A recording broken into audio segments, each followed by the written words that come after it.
ಈಗ ನಾವು ಸರ್ಕಾರಕ್ಕೆ ಅಧಿಕಾರಿಗಳು ಕೊಡುವಂತ ಮಾಹಿತಿ ಮೇಲೆ ನಾವು ಮಾತನಾಡ್ತೀವಿ. ಹಾಗಾಗಿ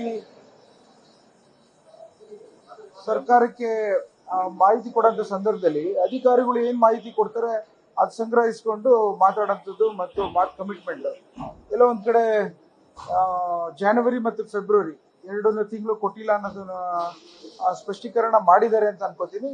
ಅಂತ ಒಂದನೇದಾಗಿ ನಮ್ಮ ಸರ್ಕಾರ ಗ್ಯಾರಂಟಿಯ ಕಾರ್ಯಕ್ರಮದಲ್ಲಿ ಗೃಹಲಕ್ಷ್ಮಿಯ ಏನು ಮಾತು ಕೊಟ್ಟಿದ್ದೇವೆ ಅದರಂತೆ ಪ್ರತಿಯೊಬ್ಬರಿಗೂ ಕೊಡೋಂಥದ್ದನ್ನ ಮಾಡೇ ತೀರ್ತೇವೆ ಅನ್ನೋದನ್ನ ನೀವೆಲ್ಲ ನೋಡಿದ್ದೀರಿ. ಅದು ಮಾಡ್ತೇವೆ ಅಂತ ಹೇಳಿಕ್ಕೆ ಇಚ್ಛೆ ಪಡ್ತೇನೆ.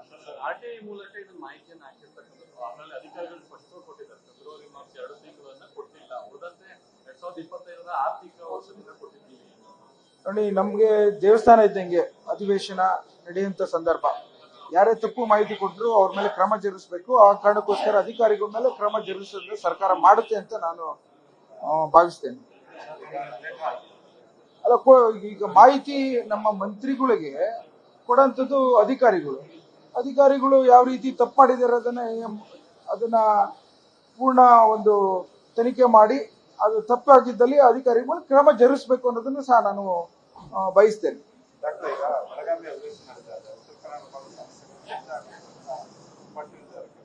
ಮತ್ತೊಂದು ಕಡೆ ಇವತ್ತು ಕೇಂದ್ರ ಸರ್ಕಾರದ ವಿರುದ್ಧ ರಾಜ್ಯ ಸರ್ಕಾರದ ಅದು ರಾಜ್ಯ ಸರ್ಕಾರ ಇಡೀ ಕಾಂಗ್ರೆಸ್ ಪ್ರತಿಭಟನೆ ಮಾಡ್ತಾರೆ. ಏನ್ ಮೆಸೇಜ್ ಪಾಸ್ ಮಾಡ್ತಾರೆ?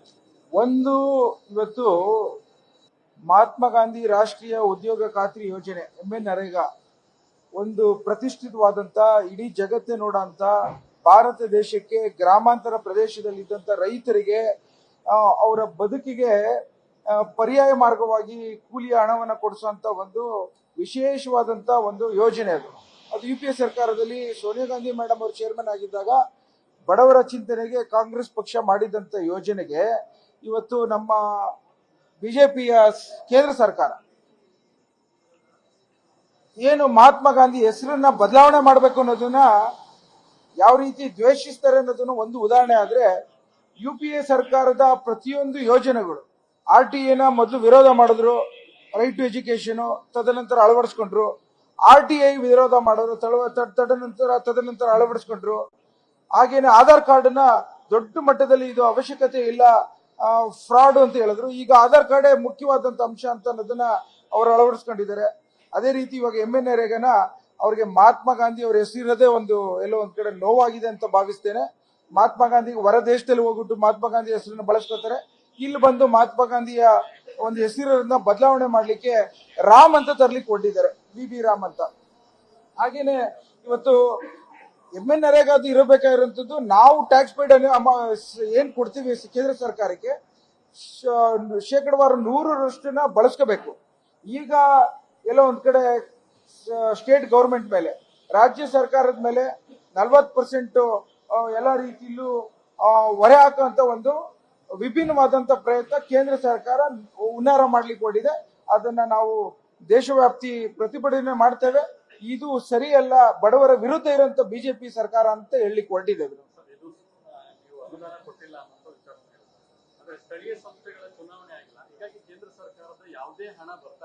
ಅಲ್ಲ, ನಾನು ನಿನ್ನೆ ಎತ್ತಿದಂತ ಪ್ರಶ್ನೆ ಏನು ಅಂತಂದ್ರೆ, ಇವತ್ತು ಸಹಕಾರ ಸಂಘಗಳು ಚುನಾವಣೆ ಮೂಲಕ ಗೆದ್ಕೊಂಡ್ ಬರ್ತಾರೆ.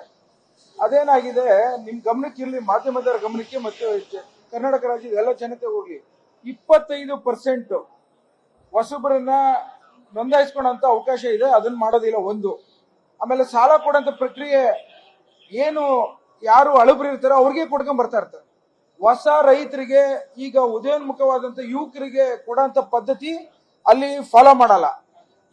ಮೂರನೇದು, ಇದು ನಬಾರ್ಡಿಂದ ಬರೋಂತ ದುಡ್ಡು, ಕೇಂದ್ರ ಸರ್ಕಾರ ಟ್ಯಾಕ್ಸ್ ಪೇಡ್ ಮನಿ, ಇದನ್ನ ಚುನಾವಣೆಯಲ್ಲಿ ಗೆಲ್ತೇವೆ ಅಂತ ಹೇಳಿ ರಾಜಕೀಯದ ಲಾಭಕ್ಕೋಸ್ಕರ ಈ ಹಣವನ್ನ ಅದೇ ಒಂದು ಗುಂಪನ್ನ ಮಾಡ್ಕೊಂಡು ರಾಜಕೀಯದ ದುರುದ್ದೇಶದಲ್ಲಿ ಯಾವುದೇ ಒಬ್ಬ ರೈತನಿಗೆ ತಲುಪಿಸ್ದಲೆ ಯಾರು ಬಲಿಷ್ಠ ಇರ್ತಾನೆ ಅವ್ರ ಮುಷ್ಟಿಲಿ ಹಿಡ್ಕೊಂಡು ಈ ಬ್ಯಾಂಕ್ಗಳು ನಡೆಸೋದನ್ನ ವಿರೋಧ ಮಾಡೋಕ್ಕೋಸ್ಕರ ನಾನು ಈ ಮಾತನ್ನು ಹೇಳ್ತಾ ಇದ್ದೇನೆ. ಇದನ್ನ ಕೇಂದ್ರ ಸರ್ಕಾರದ ದುಡ್ಡು ಇವತ್ತು ಟ್ಯಾಕ್ಸ್ ಪೇಡ್ ಮನಿನ ಯಾವ ರೀತಿ ರಾಜ್ಯ ಸರ್ಕಾರದವರು ಇದನ್ನ ಮಾನಿಟರ್ ಮಾಡ್ಕೊಡಿ, ಒಂದು ಕಮಿಟಿ ಇಡಿ ಅಂತ ನಾನು ಕೇಳ್ಕೊತಾ ಇದ್ದೀನಿ.